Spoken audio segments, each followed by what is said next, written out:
Bonjour, bonjour. Je suis heureuse de vous retrouver pour ce nouvel épisode du podcast Maison Conquête. Ici, nous parlons des lieux dans lesquels nous vivons et ceux que nous fréquentons. Ce sont tour à tour des refuges, des miroirs, des lieux qui nous confrontent. Mais ils ont tous un point commun, c'est leur capacité à nous faire évoluer. Ce podcast, je l'imagine comme un laboratoire alchimique où je viens chercher, seule ou bien avec mes invités, la réponse à plusieurs questions. Ça veut dire quoi, habiter le monde ?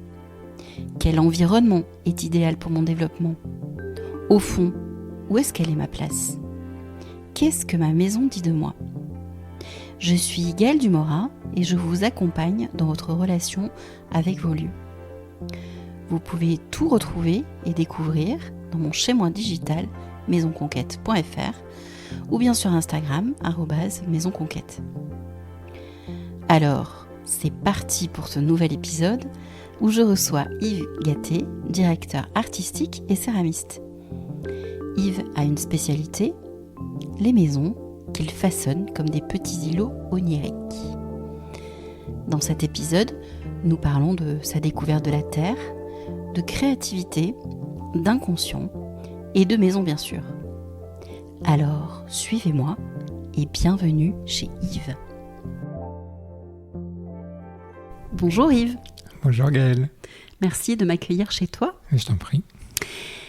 Alors, pourrais-tu d'une part te présenter, dire qui tu es et ce que tu fais dans la vie ou pas que d'ailleurs. Mais voilà, peux-tu te présenter pour que nos auditeurs puissent savoir qui tu es ? Alors je suis à la fois jeune et à moins jeune, puisque j'ai 49 ans, mais je ne suis céramiste que depuis 3 ans. C'est une activité qui vient s'ajouter à mon activité de directeur artistique et graphiste. Et les gens disent de ce travail que je fais des petites maisons. Donc je pense que c'est un bon résumé de mon activité de céramiste. Je fais des petites maisons. Alors les gens disent que tu fais des petites maisons et toi tu dirais que tu fais quoi alors ? Je pense que je fais des petites maisons,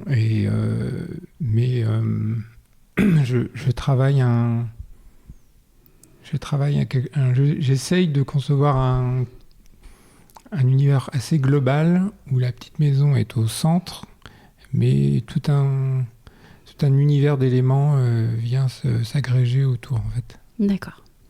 Comment tu as rencontré la céramique ? Donc j'ai rencontré la céramique au sens où je mets les mains dans l'argile totalement par hasard. Je suis tombé via une collègue sur le studio primitif qui venait d'ouvrir. À Bordeaux, donc. À Bordeaux. Mm-hmm. J'ai trouvé le lieu tout de suite très beau, très inspirant. J'y suis allé pour faire du tournage avec Alison Thirion et je pense que au bout de 3 heures de tournage, quand je suis rentré chez moi, je voulais m'acheter un tour. D'accord. Ça a pris tout de suite. Ensuite, très vite, et c'est un peu ce que j'aime dans le travail que je fais aujourd'hui, très vite, en fait, j'ai dessiné des pièces. C'est-à-dire que j'ai tendance à rattacher ça à mon métier de directeur artistique. C'est-à-dire qu'en fait, ce qui m'amuse, c'est de concevoir tout un univers. Et donc, je tourne très peu aujourd'hui, mais le fait de tourner un bol m'intéresse moins que d'imaginer un service. D'accord. Et donc très vite, j'ai été confronté à un problème de réalité qui est que dessiner des pièces, c'est bien, mais savoir les réaliser, c'est plus difficile. Donc je suis assez vite sorti de l'idée que j'arriverais à faire les pièces que j'imaginais. Et donc je me suis penché sur le problème de comment aligner mon niveau et mes attentes, en me disant il doit y avoir des choses qui vont me correspondre et qui vont correspondre à ce que je suis en capacité de produire. Et donc c'est plus ça qui m'intéressait que de me dire puisque c'est ça, il faut que je me perfectionne à fond jusqu'à ce que j'arrive à faire les pièces que je dessine. Et la question arrive, comment les maisons ? Je ne sais pas beaucoup. Je pense que j'aime l'architecture depuis toujours. J'aurais aimé être architecte. Donc, très vite, cette petite forme m'est apparue et dans son dessin, pour le coup aussi facile à faire, parce que je fais du modelage au couteau, en fait. Je la découpe dans la matière. Et donc, très vite, j'ai fait cette petite maison. Et ça m'a tout de suite parlé, en fait. Et du coup, tout de suite, surtout au même titre que quand j'avais commencé, ça m'a tout de suite permis d'imaginer plein d'œuvres différentes. C'est-à-dire que ça m'a ouvert un autre univers que celui qui était celui de la céramique utilitaire où, dès que je dessinais un bol, je voyais un service complet. Dès que j'ai commencé à faire une maison, j'imaginais plein de pièces avec des maisons. Ok. Qu'est-ce que tu as ressenti la première fois que tu as mis la main dans la terre, en fait ? Qu'est-ce qui s'est passé ? Alors j'ai eu cette espèce de moment magique du débutant qui fait que j'ai pas eu de problème à centrer ma quille. Donc j'étais assez content. Depuis, dès que ça devient plus cérébral, forcément c'est plus difficile, tu te désactes. Et j'ai trouvé ça assez magique. Forcément plus magique que le modelage, qui n'a pas ce côté, il n'y a pas l'eau au même titre, et il n'y a pas le côté hypnotique aussi du tour. Ouais. Mm-hmm. En revanche, à mon niveau, ce qui m'intéresse dans le modelage me permet plus de me projeter sur ce que je vais créer, alors que dès que je tourne, je suis plus dans les gestes, c'est-à-dire comment positionner mes mains. C'est-à-dire que du coup, on est moins dans la partie création que dans la partie technique de là, il faut que je me mette là, il faut que je change la vitesse. Mm-hmm. Donc j'aime bien aussi le modelage pour ça. C'est-à-dire que la pièce, pour le coup, je suis vraiment dans de la création quand je fais du modelage.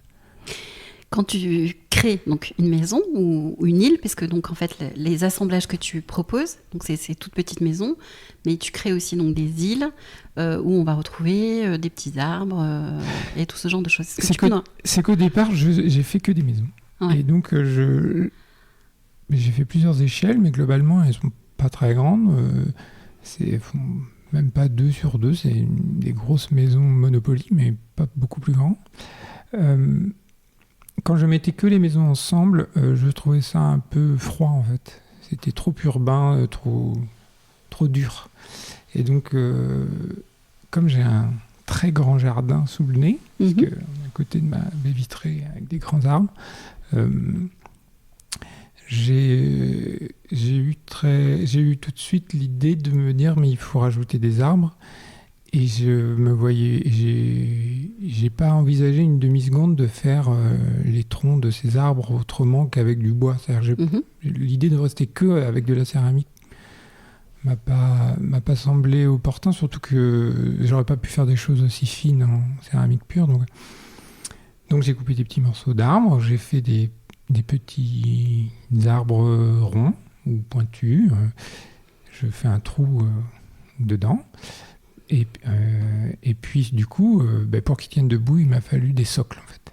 Donc, les premiers socles, c'était un simple cercle, comme si c'était un petit rond-point, avec 1 ou 2 arbres comme ça dessus. Puis, les socles ont été un peu plus grands. Et c'est comme ça que, petit à petit, est apparu le concept de l'île. Puisqu'effectivement, au final, ça devient des formes un peu qui flottent comme ça. Et aujourd'hui, tout mon travail, il est sur la taille de ces îles, la hauteur de ces îles, la forme. Et la couleur. Et également la couleur. Mais j'ai plus de problématiques de taille. C'est-à-dire que pour l'instant, je ne m'autorise pas encore à faire des très grosses pièces avec des très grandes pièces. Et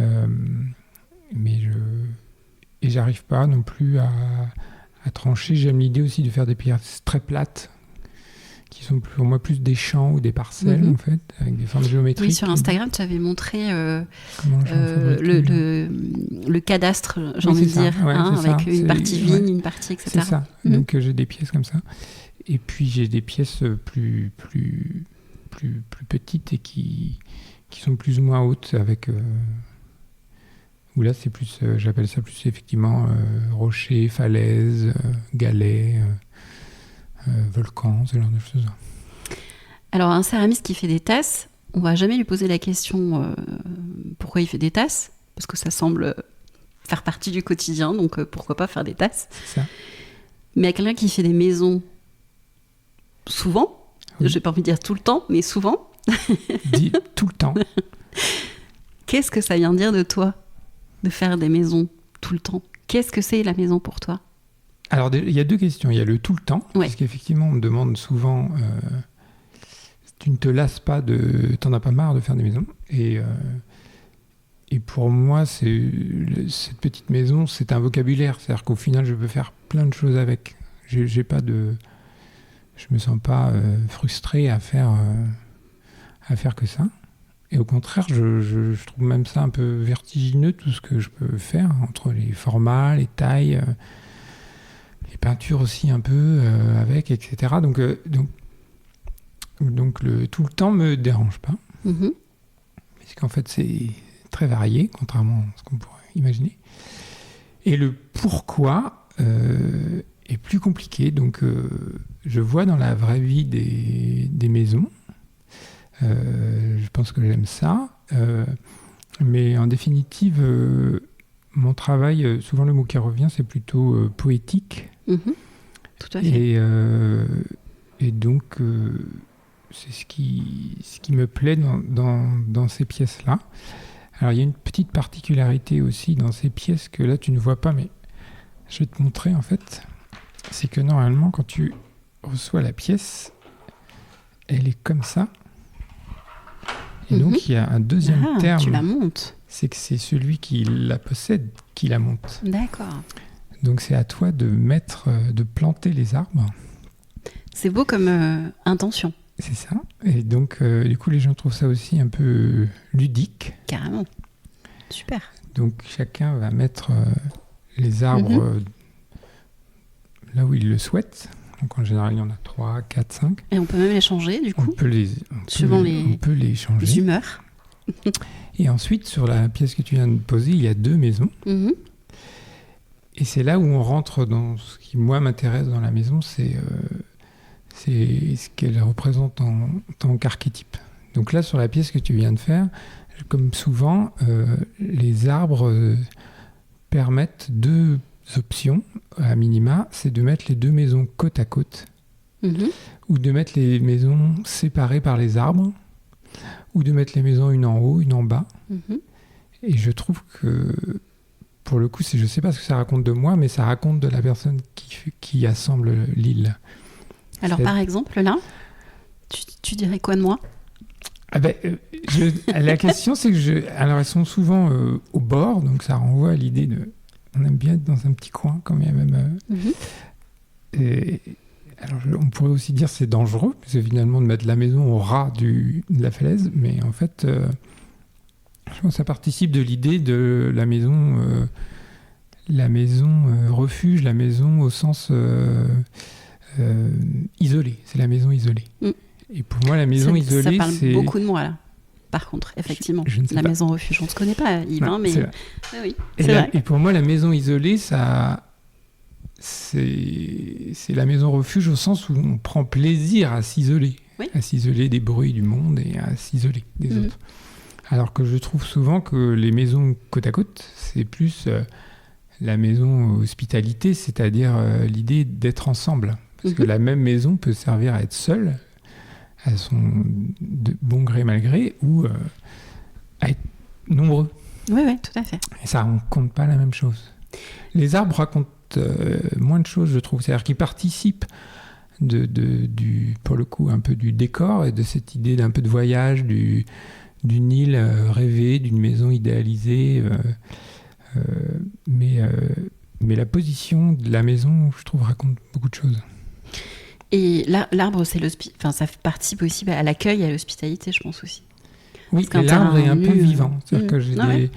c'est pas du tout mon intention de départ, mais j'ai des personnes qui ont acheté les îles en faisant en sorte que le nombre d'arbres correspondait au nombre de membres dans la famille. Ah oui.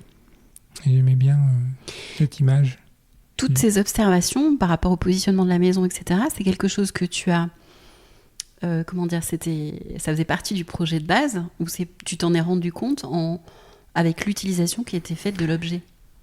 C'est plutôt... je m'en suis rendu compte après coup. Parce qu'en fait, au départ, comme je faisais que les maisons, ce que je trouve magique, c'est que quand on l'a dans la main, c'est un tout petit truc. Oui. Pas très très gros. Alors moi, je les utilise pour mes photos Instagram maintenant. Je sais. Je suis ravi.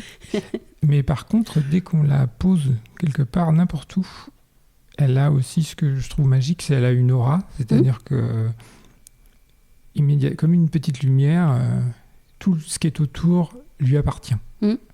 Et si on la met dans des endroits différents, elle va interagir différemment. C'est vrai. Donc je trouve que ce petit archétype a beaucoup de force, en fait. Voilà. Qu'est-ce que tu mets derrière la définition d'archétype, toi? J'ai l'impression qu'il y a autre chose que ce qu'on y met couramment. Pour moi, alors mes maisons ont des toits en couleur, souvent, émaillés. Mais je parle d'archétype dans le sens où elles n'ont ni fenêtre, ni porte de dessinée, ni cheminée. Et avant, je parlais plus d'icônes, parce que je pense que je suis un graphiste, ou de pictogrammes. C'est-à-dire que pour moi, c'est la maison en tant que concept. C'est-à-dire, chacun va se projeter dedans à sa manière. Donc, j'aime bien qu'elle ait une certaine neutralité, mais par contre, on imagine tout de suite en la voyant que c'est une maison. Que c'est une maison de vacances, que c'est une maison de famille, que c'est une maison refuge, que c'est de la maison un peu légende au bord du précipice, que c'est la maison de campagne près des champs, etc. Voilà. D'accord. C'est toutes les images de la maison qu'on peut se représenter les uns les autres. Et elles sont nombreuses, en fait. Et, voilà. Et pour toi, la maison, c'est quoi? Pour toi, Yves? C'est tout.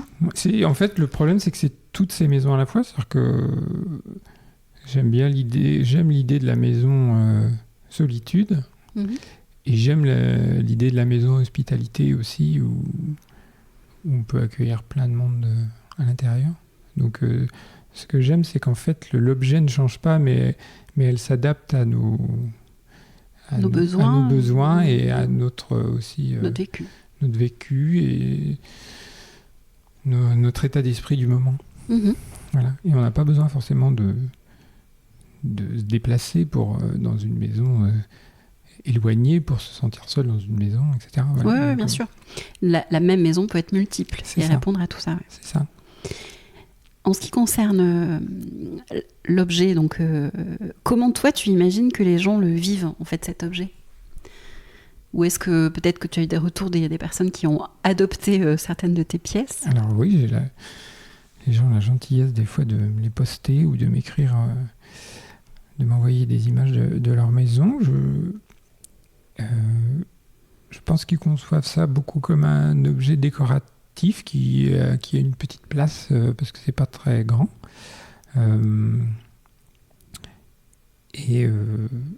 J'ai vu aussi des gens qui les agrandissent en rajoutant un petit galet à côté et en déplaçant les maisons. J'ai des personnes comme toi qui n'ont que les maisons. Donc du coup, c'est aussi un peu un gris-gris, le voyage. Ils sont très loin à l'étranger aussi. Et je ne sais pas. C'est-à-dire que en même temps, je ne sais pas jusqu'où ils se projettent dans cet objet.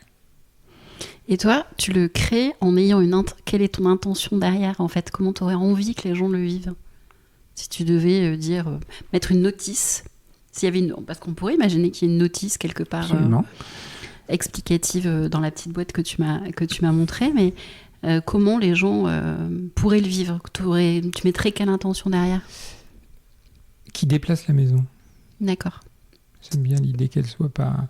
que Qui fasse l'œuvre voyager reste... la maison. C'est-à-dire que techniquement, à part les arbres, les maisons, elles pourraient être scellées dans la céramique. Elles pourraient être Oui, à une c'est vrai. position précise et avec aucune option. Donc j'aime l'idée que le champ des possibles reste ouvert et que ça se déplace. Et moi, je déplace, j'en ai sorti pas mal pour te les montrer, mais je déplace les maisons dans ma maison. C'est-à-dire que j'aime bien l'idée que l'objet soit pas toujours au même endroit. C'est le cas avec d'autres objets chez toi ou pas? Pas tant que ça, D'accord. mais ça devrait. Plus. Ça pourrait être Ça le pourrait, cas. oui. C'est marrant parce que ce matin, donc, comme je te disais tout à l'heure, j'ai reparcouru en fait tout ton Instagram et tout ça. Et effectivement, tu fais des photos des maisons individuelles, on va dire, que tu amènes dans le fond de ta poche et que tu sors dans des endroits XY. Et ça m'a fait penser à Amélie Poulain. Oui, on m'a beaucoup dit ça, que c'était le nain d'Amélie Poulain. C'est ça. Et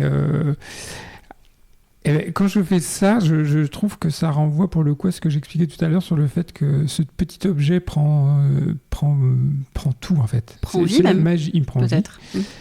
Et ce que je trouve, alors forcément je fais les photos de très près, dès qu'on s'éloigne, elles disparaissent dans le paysage, mais quand les photos sont faites de près, j'en ai fait près d'une cascade, etc., ce genre de choses, en fait on ne voit que la maison. C'est-à-dire que derrière, il peut y avoir un torrent gigantesque des Pyrénées avec des tonnes d'eau qui passent. Tout s'arrête en fait. Et on voit que la petite maison qui est posée au bord du rocher. Donc je suis... je reste émerveillé par la capacité qu'un si petit objet si neutre prenne autant et une telle aura. Voilà. Très bien. Est-ce que ces îles, ces maisons, etc., il y a d'autres projets? Est-ce que tu veux les amener ailleurs? Qu'est-ce que tu as en tête aujourd'hui? Alors, il y a plusieurs idées en parallèle que j'aimerais mener. J'aime l'idée de faire des pièces beaucoup plus grandes et je me pose pour le coup des questions de taille de pièces, de maison. Est-ce que je reste à cette échelle? J'ai envie de rester à cette échelle. Donc, mais j'ai envie de faire des plus grandes pièces, notamment ce que j'ai appelé parcelles, qui sont effectivement des pièces plus plates et qui ressemblent à comme une vue du ciel de champ où on voit que chaque champ est collé avec l'autre, mais il n'est pas dans le même angle, il n'est pas orienté de la même manière.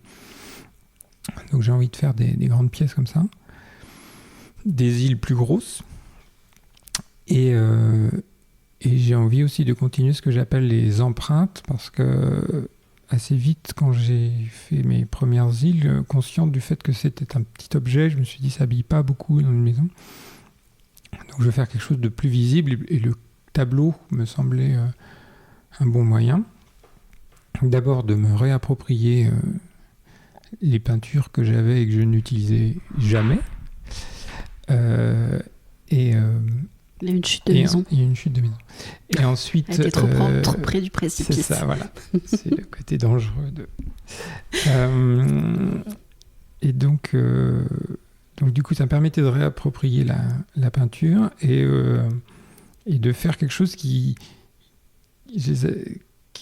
reste avec la céramique, puisque l'idée n'était pas de peindre des maisons.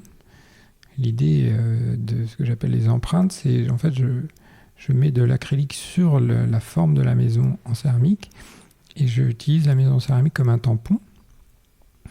Donc c'est elle qui marque la feuille et le jeu c'est un peu un jeu de pression, c'est-à-dire que si je tamponne 3 fois sans remettre de la peinture, forcément au fur et à mesure la forme s'estompe. Si j'appuie fort, on voit la maison parfaitement dessinée. Voilà. Et j'aime bien l'idée d'empreinte parce que ça participe à l'idée du souvenir et donc de quelque chose qui est là ou qui reste ou qui s'estompe. Et comme je trouve que la maison, c'est un lieu qui a un lieu de souvenir aussi, je trouve que ça fonctionnait. C'est marrant parce que moi, j'y vois autre chose, en fait. J'ai l'impression que ton travail est très en lien avec l'inconscient, en fait. Alors, je ne sais pas si c'est le tien ou celui, celui qui adopte, Dites-moi, on est bien docteur. d'accord. Mais oui, mais parce que tout ce que tu racontais tout à l'heure par rapport à l'île où tu positionnes effectivement la maison à tel endroit et que voilà, ça peut évoquer la maison refuge, etc., etc. Mais de la même façon, les empreintes, moi, ça me fait penser à tout le travail psychanalytique, tu sais, que tu fais avec les... Le test de Rorschach, Ouais. genre de choses. Ouais. Et ça me fait penser à ça. L'impression, en fait, qui c'est différent. Et qu'est-ce que tu vois dans une tache d'encre ça va être un papillon ou je sais pas. Enfin, bref. Et donc, je trouve qu'il y a ça en filigrane, en fait, dans ton travail aussi. Je sais pas si c'est là aussi conscient ou inconscient. Mais... C'est assez inconscient. Je n'ai pas effectué de psychanalyse Ouais. à ce jour. Mais c'est... Elles sont là-bas, donc ouais, elles sont un peu loin du micro, mais les dernières que j'ai faites, donc j'ai fait des empreintes, donc c'est une pièce en céramique qui est plus grande pour le coup, et donc moi je me contente d'appuyer dessus, c'est-à-dire qu'il n'y a aucun mouvement, au contraire j'essaye de pas bouger, pas glisser pour pas que ça déborde, celle-ci. Mm-hmm. Et ce qui est vrai, c'est que le tracé de la maison a énormément d'énergie, il y a beaucoup de mouvement dedans. On penserait que c'est presque des coups de pinceau. Là, on voit des traits, alors que la pièce est totalement immobile. C'est vraiment la manière dont je vais appuyer par-dessous. Et j'aime bien ça aussi, cette idée que, encore une fois, c'est un travail très immobile, mais qui est assez puissant dans le résultat de l'empreinte, qui est toujours différente, alors que c'est toujours le même objet. Et toi, tu es dans quel état d'esprit quand tu fais ça ? Est-ce que tu as constaté des différences dans ton humeur, dans ton état d'être, etc., quand tu fais ou bien une pièce en céramique, ou bien l'impression ? Est-ce que tu as déjà constaté ça ? Je pense que je suis beaucoup plus concentré quand je fais les impressions. Faut pas baver. Faut pas baver. Je me lave les mains souvent, parce que du coup, j'ai souvent de la peinture sur les doigts, donc j'essaie de pas baver. Donc c'est un travail que je trouve plus précis.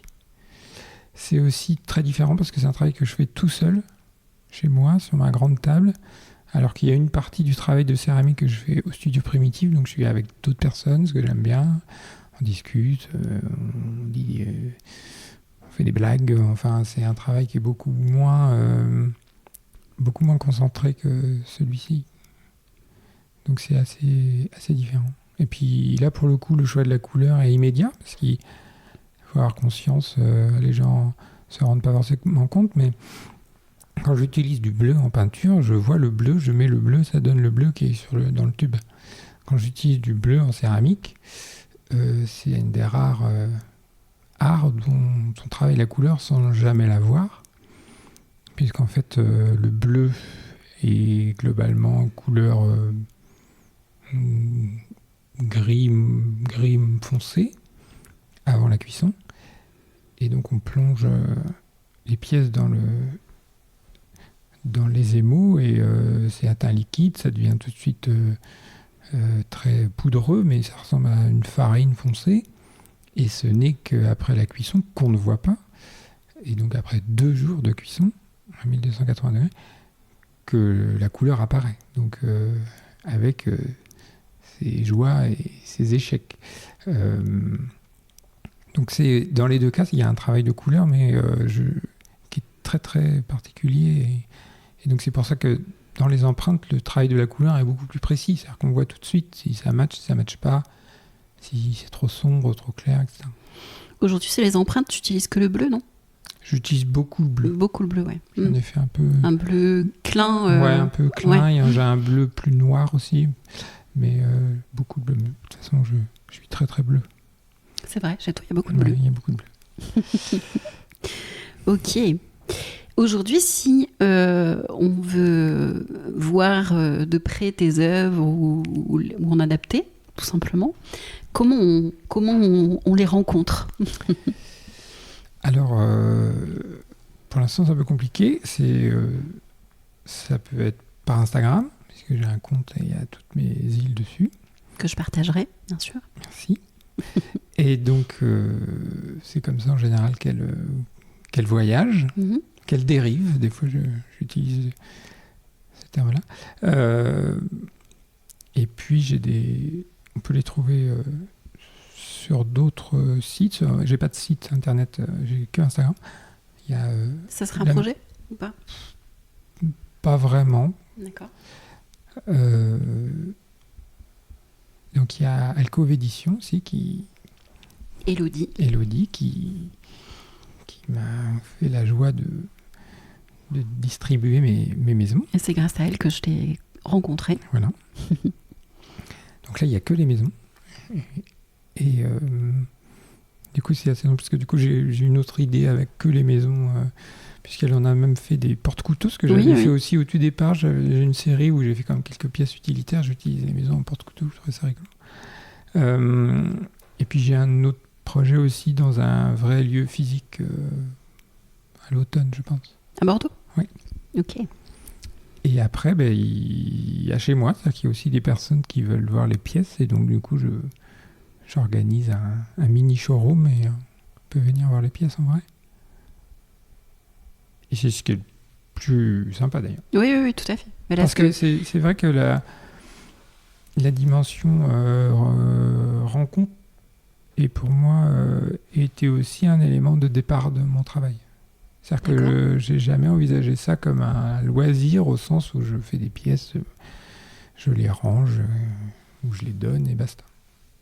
C'était pas tellement la dimension financière de vendre des pièces qui m'intéressait, parce que comme c'est pas mon activité principale, les enjeux sont pas les mêmes. C'est moins nécessaire, disons. Par contre, j'aimais l'idée qu'elle rencontre, qu'elles aient une vie à elle. Et cet élément, pour moi, et je me rends compte à posteriori, d'abord, c'est un des plus agréables, parce que forcément, on a des retours. C'est toujours, en général, les gens sont quand même bienveillants. Et surtout,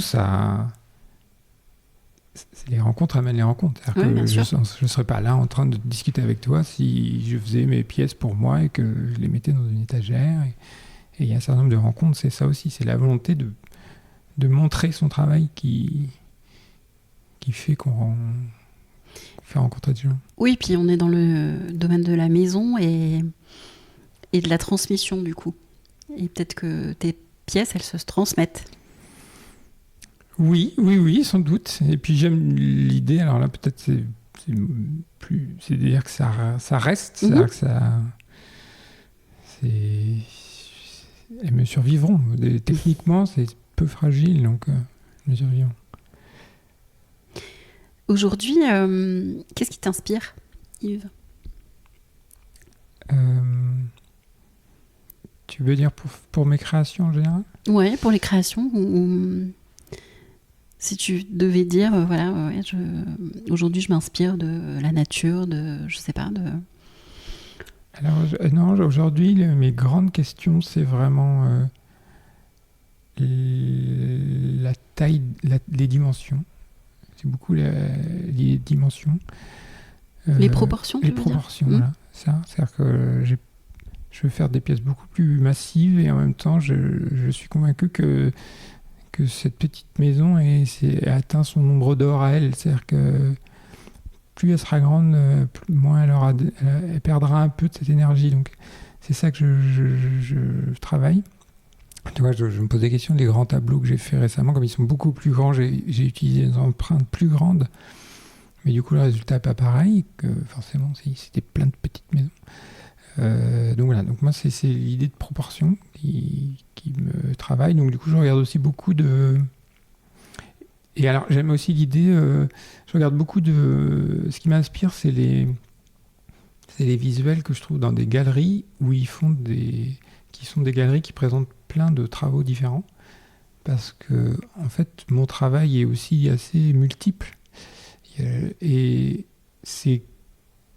on revient à mon envie de départ, c'est créer un univers complet. C'est-à-dire que comment elles se parlent entre elles, d'avoir un grand tableau, un petit, un dessin, un croquis, une grande île, une moyenne, une haute, une basse. D'accord. Voilà. C'est créer un univers assez complet qui m'intéresse. Plutôt, j'essaye de travailler plus ça que pièce par pièce, en fait. D'accord. Oui, c'est plus dans l'idée de la maquette, en fait, que tu peux voir à différentes échelles. Alors, pas dans le standardiser la maquette, hein, mais plus dans l'idée de en tout cas, c'est changer d'échelle. C'est surtout l'idée de variation de gamme, en fait. C'est de créer que des choses qui se répondent aussi entre elles, au-delà de ce qu'elles répondent à ce qu'on projette ou à l'environnement qui sont autour. C'est comment elles fonctionnent entre elles et comment... Et c'est là où on revient un peu sur l'idée du service. C'est-à-dire que l'intérêt du service, c'est comment l'assiette fonctionne avec le plat qui fonctionne et comment tout ça crée un tout. Et moi, voilà. En fait, j'essaie de créer... Tu crées un service de maison. Un service de maison, qui n'est pas un lotissement, attention. Ah non, on est très très loin du lotissement. Non. Chaque maison est unique. Absolument, pas de raquette. Non. Super. Écoute, peut-être que tu pourrais nous lire, parce que tu m'as avoué que tu avais préparé cet entretien, tu étais un peu stressé. Et hier, tu étais sur la plage. J'étais sur la plage. Et tu as lu des passages ou un livre, tu t'es replongé dedans. J'ai replongé dedans. Est-ce que tu voudrais nous lire un petit passage qui t'a... Parce que j'ai vu que tu avais mis un peu de stabilo. Oui, j'ai mis du stabilo. Tu fais partie des gens comme moi qui écrivent sur les livres. Ah, mais là, c'était parce que effectivement, ça m'intéressait de voir des choses précises. Donc, c'est un bouquin qui me parle beaucoup pour plein de raisons. Alors, je connaissais l'auteur il y a longtemps, mais... Je l'ai étudié quand j'étais plus jeune, donc c'est Gaston Bachelard. Donc déjà, le titre, c'est La poétique de l'espace. Forcément, le terme poétique qui revient beaucoup sur mon travail me parle, et l'espace aussi. Et donc c'est un livre qui a tout un chapitre. D'abord, il y a un chapitre qui s'appelle Miniatures. Donc, il parle plutôt des miniatures dans les descriptions. Et il y a il y a plusieurs chapitres sur la maison. Il y a maison et univers et la maison tout court. Donc c'est là où on retrouve plusieurs définitions de maison. C'est-à-dire qu'effectivement, ce qu'il appelle la maison hutte, la hutte, c'est la maison, disons, de l'ermite, c'est la maison où on est seul. Il y a la maison rêvée, c'est la maison qu'on aimerait avoir, qui n'est pas la maison idéale, qui devient trop descriptif. Et il y a la maison natale aussi, qui est la maison souvenir d'enfance. Donc, il y a pas mal de... Et c'est très bien écrit. Oui. Donc il écrit... Alors, c'est pas... Les extraits que je vais lire sont pas à la suite, mais j'aime bien quand il dit que la maison est notre coin du monde. Et après, il dit... dans les bienfaits le plus précieux de la maison abrite la rêverie, la maison protège le rêveur, la maison nous permet de rêver en paix. Et j'aime bien ça, l'idée que c'est un lieu où on peut rêver en paix. Ce sera le mot de la fin. Merci beaucoup, Yves. Je t'en prie.